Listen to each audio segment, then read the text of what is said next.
Hello दोस्तों आज बात करते हैं कि कॉलेजियम सिस्टम क्या है और एनजेएससी क्या है, क्योंकि दोनों भी चर्चे में बहुत ज़्यादा हैं। तो दोस्तों कॉलेजियम प्रणाली 3 जजेस केस के माध्यम से आई थी 1998 में। इसमें क्या होता है, एक मुख्य न्यायाधीश होता है और 4 जो है वरिष्ठ न्यायाधीश होते हैं। ये क्या कॉलेजियम सिस्टम क्या होती है, ये मुख्य न्यायाधीशों को नियुक्ति का एक तरीका होता है।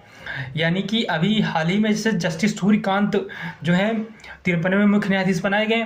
तो ये क्या करते हैं, जो अगले मतलब पिछले वाले मुख्य न्यायाधीश थे वो आने वाले मुख्य न्यायाधीश की नियुक्ति करते हैं। ये एक उनका कॉलेजियम प्रणाली का तरीका था नियुक्ति करने का।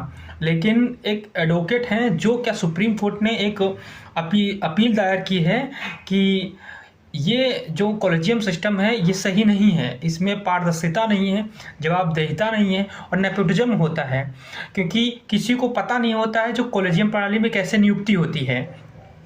तो इसीलिए उन्होंने कहा कि एनजेएससी को सुप्रीम कोर्ट पे एक बार फिर देखना चाहिए। तो एनजेएससी क्या था, सरकार ने 2014 में एक 99 संविधान संशोधन के तहत एनजेएससी यानी कि नेशनल जुडिशियल अपॉइंटमेंट कमीशन लाया था। दोस्तों इसमें क्या क्या होता था, इसमें एक जज होता था, मतलब एक सुप्रीम कोर्ट का मुख्य न्यायाधीश होता था, 2 वरिष्ठ न्यायाधीश होते थे और एक लॉ मिनिस्टर होता था।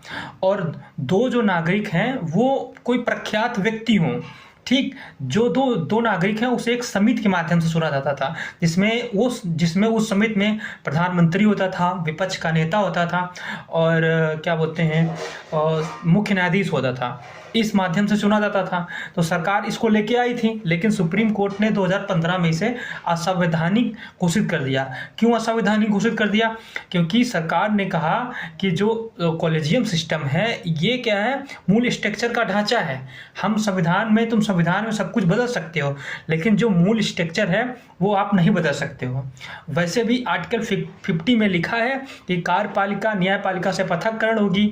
अगर न्यायपालिका के लोग इसमें शामिल हो जाएंगे तो ये सही फ्री फेयर होके निर्णय नहीं दे पाएगा। इसीलिए सुप्रीम कोर्ट ने 2015 में इसे खारिज कर दिया था। तो अभी फिर एक एडवोकेट हैं, उन्होंने अपील की है।